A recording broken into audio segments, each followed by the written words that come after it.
Hello guys, I'm Thomas with Total RC, and today we shall be taking a closer look at the awesome E-flite UMX Timber X. Now there are plenty of videos on YouTube with people showing you what's in the box and all that kind of thing, but no one's really given you a close-up view of what is included. So it also will ship in this fancy big box, which you can also store your plane in when you're not using it. It actually fits in their hull, so it's great for storage or taking to the field. And all that kind of jazz. Now this is a great bind and fly basic package really. So all you need is a DSMX transmitter. I'll be using my Spectrum NX8, which I've just got hold of, so I'm still learning how to use that.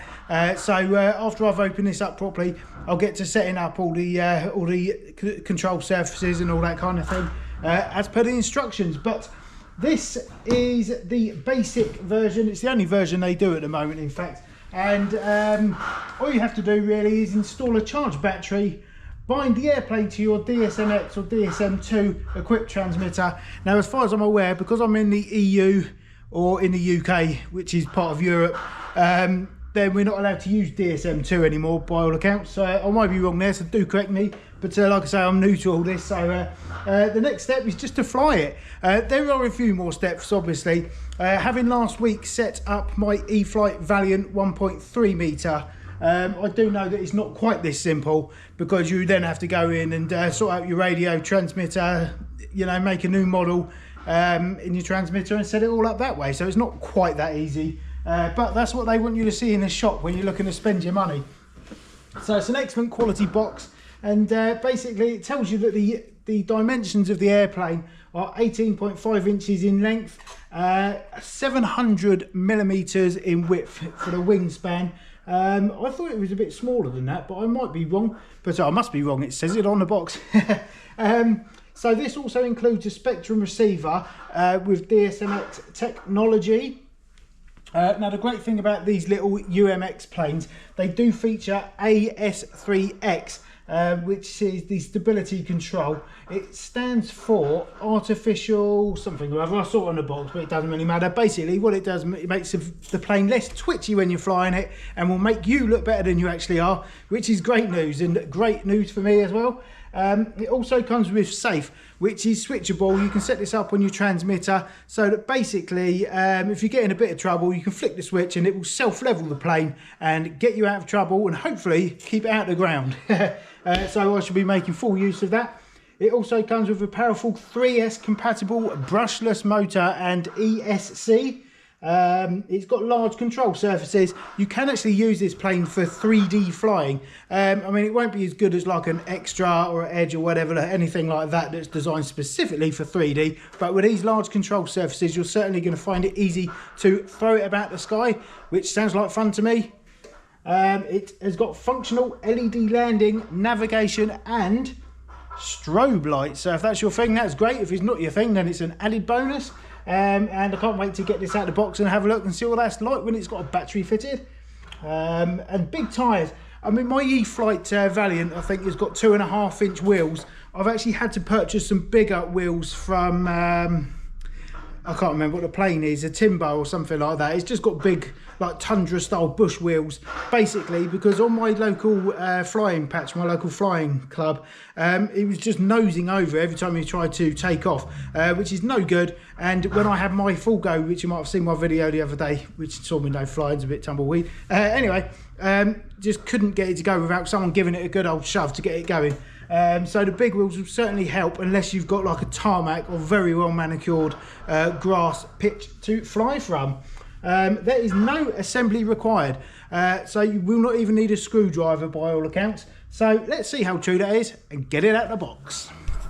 Okay, so I did say that I'll be giving you a close-up look of the box, so you can read all the guff written on the side of it, and you can read all about the AS3X. Which according to this stands for Artificial Stabilisation 3-axis. So that's going to help you fly nice and smoothly. And then we've got the SAFE system, which basically when activated controls the pitch and the roll of the plane. So you can't sort of do any abrupt sort of rolls or anything like that. It keeps it you know, to a minimum.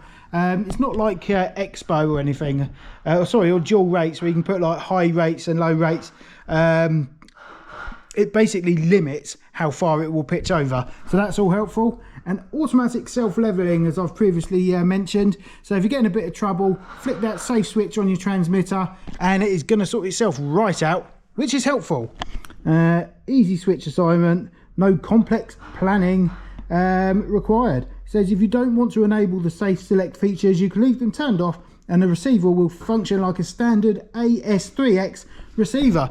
So safe will be great if you're a beginner or you're just testing it out for the first time. But having my first flight over the weekend on my Valiant, having not flown for about 10 or 11 years, I started off with the safe on it actually, and it was a bit tumbleweed, not because it wouldn't roll past a certain pitch angle. It was very, very slow to do anything, so I turned that off after about 30 seconds and had no problem. So if you've got any flying experience, you don't really need that, but it's nice to have that get out of jail free card. Let's get inside this box. Okay, so here we have the E-flite UMX Timber X in its box and in all its glory, and I genuinely haven't opened this yet, so I don't know what to expect. So let's get into it and see what's what. These boxes are great. Oh wow, so it is, as they said, it is fully constructed inside this box just here. And as previously mentioned, you can use this as a storage box or taking it to your flying site or whatever. So what have we got here? We've got some, I'm assuming that's some little bits of accessories for the float and some little clevises and a little bit of Velcro. I wonder if that's for the battery or something like that. So we'll put that to one side and delve in and see what we've got here. Okay, so what have we got here in this box? It is obviously very well constructed, being an E-flite product. Over the years, I mean, about 12 years ago I stopped flying my old planes, and certainly the quality of components and parts and the foam even, I reckon, has got much better than it was. So we get rid of all this tape so we can get a good look at this. Let's give you a really good close-up look at what's going on here. It's nice that the little packaging has got UMX Timber X on there, so in case you're wondering, you always know where this is which plane this is destined for. Okay, and I guess it just, oh my gosh, it's very, very lightweight. I don't know why I was expecting it to be heavier than that, to be honest with you, because it is tiny.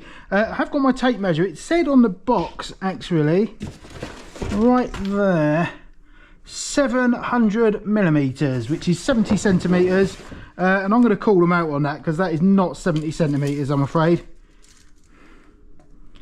No, it is 57 centimeters, which is what I thought it was. I'm sure it was 570 millimeters. So yeah, the box basically is lying to you, so don't take that with a pinch of salt. This is excellent. I can't, just astounded at how little it weighs. Okay, so you've got some nice little linear servos going on here and some massive, massive ailerons, which is great for throwing it around. Look at the size of this elevator control surface as well, and the rudder. So yeah, I can see what they mean about this being something that you can throw around nicely. I mean, considering it doesn't weigh anything, I reckon that's going to be a really sturdy undercarriage, with a bit of bounce in it as well, so it would probably take a bit of a hard landing. They look like little LEDs just tucked in there, so that would be nice to see those when they're lit up. So where have we got LEDs? Just in there. Got one on the bottom. I'm not seeing any at the back.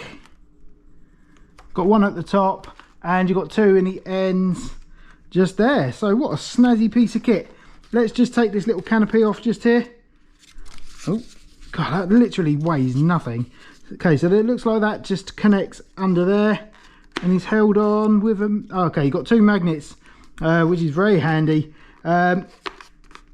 Yeah, it's a very solid link up, considering it doesn't weigh anything, so it doesn't really need to be that solid, but that's great. You can also see those little LEDs just there. A JST cable in there. You've got a muddle of wires, which is how on earth are you meant to get to that? Okay, you can see where this has been glued on after that's all been fitted. This wing has got join here and little join going around here, and you can see once they've done all the electronics, they must glue that in place, because I can't see any fixings of any description. What a nice piece of kit. Bit of sellotape over this join here, so it looks like the tail section also is separate when they constructing it at the factory. You've got some quality hardware going on these elevon and the rudder. Not the little plasticky things you'd probably expect to find. They're decent thickness. They look strong to me. And it's got some neat little servo sort of covers going on here. Probably to protect them, and a little bit for aerodynamics. And I'm guessing this will be for the float pack, which is an option on this model. It remains to be seen how robust that will be, but I will reserve judgment until I've flown this thing. So that looks excellent. I'm sure you'll agree. You've got some Velcro there. There's no straps, I've noticed, in for the battery, which is a problem if you don't have any Velcro, which I have. So I shall probably bang some of that onto a little battery and get to it. But that is about the extent of it. What a great little model. Okay, so now we've seen what's in the box and given you a little bit of info about what this thing can and can't do and a few of the features. All that remains to do really is get it set up on my transmitter and get it out for a whirl and give it its maiden. So if you are into crashes and that kind of thing, do stick around and give us a like, a comment, and make sure you subscribe, because if it goes into the ground, I shall be sure to share it here with you guys. But thank you very much for watching. I've been Thomas with Total RC. Thank you very much for watching. I'll see you soon.